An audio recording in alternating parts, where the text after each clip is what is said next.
Sergio Aguayo, Denis Dresser y Lorenzo Meyer en Aristegui en Vivo. Mesa Política.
Bueno, pues esta mañana de lunes, como todos los lunes, les mando un fuerte abrazo a Lorenzo Meyer, a Denise Dresser y a Sergio Aguayo. A los tres, gracias por estar aquí. Y bueno, ¿por dónde empezamos, Lorenzo, Denise, Sergio, con tantos asuntos que están aquí entre nosotros? Bueno, les propongo que cada uno nos pueda proponer también algunas ideas. Está desde el tema de las decisiones que se están tomando para el tema de COVID-19 en esta tremenda circunstancia donde se tiene que privilegiar la salud, pero también el tema de la actividad económica. Estamos en un trance tremendo, por un lado. Por otro lado están los temas relacionados con la agencia de noticias Notimex, que ya hablamos en su momento del asunto, pero que ha desatado también una serie de debates y discusiones importantes. Y bueno, muchos temas, Sergio, pero te dejo el balón para que nos digas en qué andas pensando, cuáles son tus focos de atención en este momento.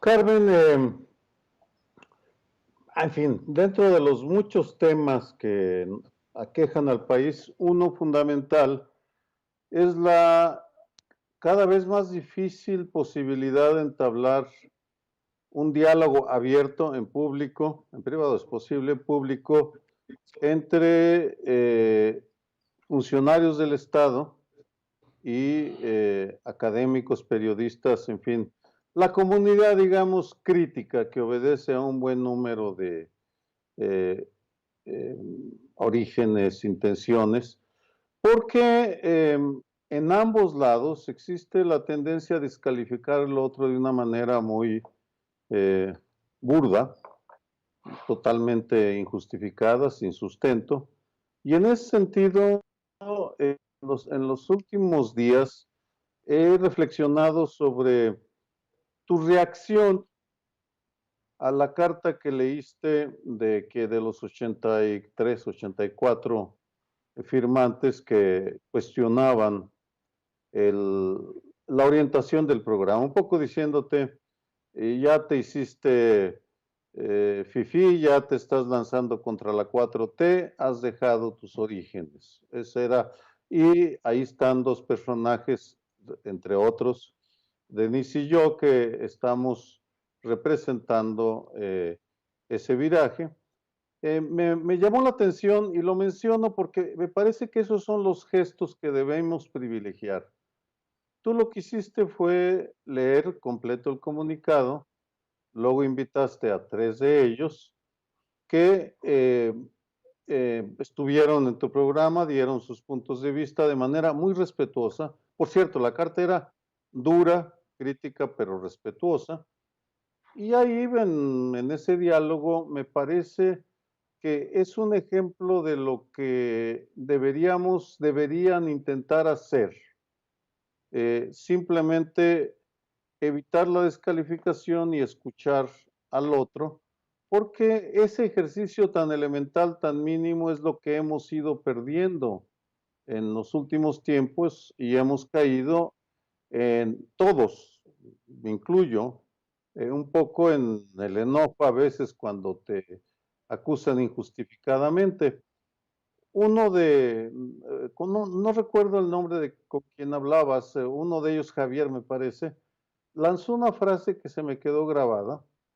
Dice, en estos tiempos los críticos de la 4T deberían explicar desde dónde están partiendo, cuáles son sus intenciones. Me parece que es un buen ejercicio, no lo voy a hacer aquí ahora, no es el momento, hay espacios, pero me parece que ese podría ser un buen ejercicio, independientemente de que necesitamos gestos concretos como ese que hiciste, de invitar a los críticos a expresar sus puntos de vista. Ignoro qué piensan ahora, cuál es su actitud, pero me pareció muy encomiable tu gesto, su reacción, ya dijeron lo que pensaban. Tenemos que multiplicar estos gestos porque incluso estoy viendo y ejemplifico con el tema de la comunidad científica, el, ah, viejos colegas están dejando de hablarse y de dialogar sobre temas científicos para caer en si López-Gatell se ha convertido en ya no es interlocutor, sino locutor, que reproduce acríticamente lo que le ordenan desde Palacio Nacional. Yo no creo que sea tan elemental, tan simple, es mucho más complejo, pero la única manera como vamos a poder enriquecer la discusión es escuchándonos, escuchando con respeto y atención al otro, respondiendo con respeto y atención, y hacer a un lado las descalificaciones ad hominem generalizadoras que se empeñan en categorizar lo que estamos viviendo como blanco y negro, sin reconocer que lo que estamos viendo es todo un pantone de grises, infinito pantone, en el cual dependiendo dónde se ubique uno y dónde se ubique el otro, en dónde le da la luz a uno o a otro, es como se perciben los hechos. Tenemos demasiados problemas y demasiado graves como para no darle una oportunidad a escuchar con respeto y atención al otro. Y en eso, te reconozco el gesto, fue impecable, ojalá y sea repetible. Y bueno, hay personas con las que simplemente no se puede discutir, pues no se discute, pero me parece que hay bastantes eh, personas o grupos con los cuales deberíamos intentar un acercamiento. ¿Qué dices, Denise Dresser, de este panorama que estamos viviendo en esta materia? Pues es evidente que en México está prevaleciendo la lógica de la polarización y todas las fuerzas políticas recurren a ella para apelar a una población a la que conviene confrontar. Las instituciones y los actores políticos actúan de maneras cada vez más polarizadas. Un bando usa el epíteto de fifí, mientras el otro acuña la descalificación chairo. Los López Obradoristas tildan a sus críticos de conservadores y la oposición califica al presidente de populista. Y entonces el debate no se centra en las ideas, gira en torno a la identidad. No importa lo que argumentes, sino quién se supone o se dice o se cree que eres. Y la identidad se ha vuelto un arma para la descalificación. Se usa para desacreditar las preocupaciones de los críticos, presentándolos como parte de un grupo que solo busca proteger sus intereses o sus privilegios a costa del cambio o a expensas del pueblo. Y entonces la racionalidad o la legitimidad de la crítica queda subsumida frente a la supuesta identidad de quien la esgrimió. Y entonces ya no es posible discutir racionalmente las ventajas o desventajas de cualquier política pública, porque la discusión se centra en las personas y no en las ideas. Ya no es posible evaluar la política sanitaria contra el COVID o el Tren Maya o la participación de militares en la seguridad pública. Todo se remite a lo personal, a la clase social a la que perteneces, a los intereses que supuestamente representas, al partido que dicen apoyaste en el pasado, a la que apareciste, y entonces cualquier crítica, aunque sea constructiva, es percibida como adversarial y no como representativa de un país plural. Y como la crítica que se te hizo me atañe, sí quisiera responder algo en lo personal. Yo voté por Andrés Manuel López Obrador como lo he hecho en elecciones pasadas. Creo todavía en sus causas, aunque discrepe de muchos de sus métodos, y mi crítica sea con el afán de señalar errores con la esperanza de que sean corregidos. Pero no importa que yo haya sido crítica constante de los defectos del sistema político y económico a lo largo de los últimos 6 sexenios, y eso está constatado en libros, columnas, tweets, conferencias, programas de radio, contigo, televisión. No importa que lleve 30 años siendo feminista, marchando, escribiendo, participando, exigiendo derechos, incluyendo el derecho a decidir. De pronto mi trayectoria es borrada, distorsionada para crear una mujer de paja que después miembros de la Cuarta Transformación proceden a quemar. Y entiendo que en estos tiempos salir de la tribu para defender a alguien que fue tu compañero de lucha en batallas históricas, a alguien con quien marchaste, a alguien cuya trayectoria conoces y sabes no merece ser linchada por las redes, como es tu caso, Carmen, es enfrentar la posibilidad del ostracismo, del aislamiento. Todos queremos pertenecer y ese sentido de pertenencia a la Cuarta Transformación está avivando lealtades que se expresan de manera manipuladora o incongruente. Para mí algo está muy mal cuando para la izquierda el enemigo eres tú, Olivia Cacho, y no Manuel Bartlett. Denise, te voy a tener que interrumpir. Denise, dame un segundito. Perdón que te interrumpa porque se está distorsionando tu voz y ya no alcanzamos a entenderte con claridad. ¿Les importa si hacemos un alto, un corte y volvemos para retomar el hilo porque te marcamos y te volvemos a comunicar? Sergio Aguayo, Denise Dresser y Lorenzo Meyer en Aristegui en Vivo. Mesa Política. Bueno, regresamos, retomamos el hilo con Denise Dresser, que te estábamos escuchando con mucho interés. Y bueno, sumar a la mesa precisamente este tema es importante porque, bueno, desde todos los puntos de vista, los que aquí estamos, podemos contar nuestra propia experiencia. Evidentemente hay un fenómeno que se extiende pues en contra del presidente de la República, en contra de su esposa, en contra de su hijo pequeño. Personas como Epigmenio Ibarra o John Ackerman u otras personas han denunciado campañas muy virulentas, no críticas, que desde luego esas no podemos evitar, no podemos evitar, sino alentar. Las críticas son las que hay que alentar, pero aquí estamos frente a un fenómeno en donde el cruce de ataques y de sicariato, digámoslo así, pues afecta a muchísimas personas en todos los ámbitos. Denise, estabas en la reflexión y no se entendía muy bien ya, por eso decidí cortar y retomar el hilo contigo, si te parece, para no perder la reflexión que estabas haciendo.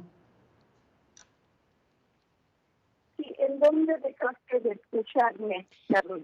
Estabas mencionando a personas que, como Lidia Cacho, y ahí ya nos entiende muy bien, pues de alguna manera también han sufrido circunstancias de ataque, habiendo tenido en sus momentos historias de batallas muy relevantes que la sociedad ha apreciado. Entonces, bueno, te quedaste en esa parte y ahí estabas elaborando. Sí, comprendo que la polarización está afectando las redes sociales, el debate público, y que sí ha afectado a personas como Ackerman y Epigmenio Ibarra, pero también me ha afectado a mí, a ti, a cualquiera que exprese una idea o una crítica que sea antagónica para cierto bando. Pero vuelvo al punto que estaba expresando, que algo está mal cuando para la izquierda el enemigo es Olivia Cacho y no Manuel Bartlett, cuando las feministas son acusadas de terroristas o golpistas. Tristemente estamos creando una situación en la que no hay cabida para la discrepancia o la disidencia o la crítica o el reclamo o la exigencia o la diferencia de opinión. Hoy están ganando el enojo, la rivalidad y la intimidad. Lo que sentimos está imponiéndose sobre lo que pensamos, y los sentimientos que más trascienden son los que llevan a odiar al bando contrario, al enemigo construido e imaginado, y de pronto antiguos aliados son resignificados como nuevos adversarios, como es tu caso, Carmen, al margen de la trayectoria, la legitimidad de las luchas, el trayecto común recorrido que ha unido a muchas personas en la izquierda. Y cómo superar esa polarización que me parece venenosa y peligrosa, cómo entender que antes de ser López Obradoristas o cuatroteístas somos ciudadanos, somos mexicanos, cómo resistir a los polarizadores que nos vuelven sus víctimas y que están ahondando en nuestros desacuerdos. Pues quizá, como lo decía Sergio, recordando que el país, México, complejo y multifacético, no es tan binario como lo pintan, ni las personas no son como las representan de manera tramposa los acólitos de ambos bandos. Tenemos muchas identidades que trascienden la filiación ideológica, la identidad política, la lealtad al presidente, la lealtad a Acción Nacional o a otro partido. Hay orillas opuestas, pero también puentes, y me parece que el puente sobre el cual todos deberíamos caminar y cruzar es el puente del debate y del entendimiento, para atenuar y apagar la política de la identidad y la polaridad, para recordar de dónde venimos, quiénes somos y a dónde queremos llegar como país, que es un futuro más democrático, más liberal, más igualitario, más decente, de donde estamos parados y peleados y descalificándonos hoy, Carlos. Lorenzo Meyer, queridísimo, ¿qué opinas de todo esto? Ya sé que en su momento dijiste con toda claridad lo que piensas de las redes, pero al final de cuentas es un fenómeno que está ahí y bueno, pues tampoco te voy a dejar de preguntar porque tienes una opinión muy crítica al respecto del fenómeno de redes, pero a ver, aquí hay también un tema que de alguna manera o de muchas maneras impacta pues a muchas personas en este momento. ¿Qué piensas, Lorenzo, de todo esto? Bueno, antes nos dijiste de entrada que si teníamos algún tema que proponer. Exacto. Bueno, yo tengo uno, pero voy a lo que tú me preguntas. La polarización me parece inevitable. Yo la esperaba desde el inicio, lo cual no quiere decir que no te sorprenda en algo la dureza de las posiciones. Vuelvo a algo que ya comenté aquí y que me parece que no está de más, al gran Maquiavelo, que señaló que cualquier cambio de gobierno, de sistema de gobierno, más que de gobierno, de régimen sería una forma de llamarlo, va a encontrar la resistencia de todos los que se beneficiaron en el antiguo régimen y va a encontrar también el enojo, la desilusión de muchos de los que consideraron que el cambio que venía lo tenían pensado de una manera pero que no consiguieron a través de ese cambio lo que pensaban que se podía conseguir. Y entonces nos dice Maquiavelo, todo este tipo de cambio tiene dos grandes adversarios, los antiguos y los nuevos. Los nuevos que reaccionan en contra porque no se hizo, no se tomó la ruta que ellos habían imaginado, querido, etcétera. Estamos en esa. El cambio de sistema, también lo dijo Maquiavelo, es la parte más difícil de la política, es la prueba máxima, es la prueba de fuego. No hay nada más difícil en política que transitar de un sistema a otro. Bueno, tenía razón y lo estamos viendo. Decía yo que no me sorprende gran cosa la polarización y que me parece inevitable. La coyuntura, la gran coyuntura en la que estamos hace inevitable esto, corta mucho con el pasado, se adentra en situaciones nuevas y anda por caminos no transitados, no es un cambio de sexenio, esos ya los conocíamos de hace mucho tiempo. Esto es algo más, sí, es un cambio de sexenio, pero mucho más que eso. Y lo único que realmente sería de desear que no ocurriera es la violencia, porque ya tenemos la violencia del crimen organizado, vaya que sí la tenemos, pero esta no se refiere al cambio de régimen, esta venía de atrás, de hace mucho tiempo.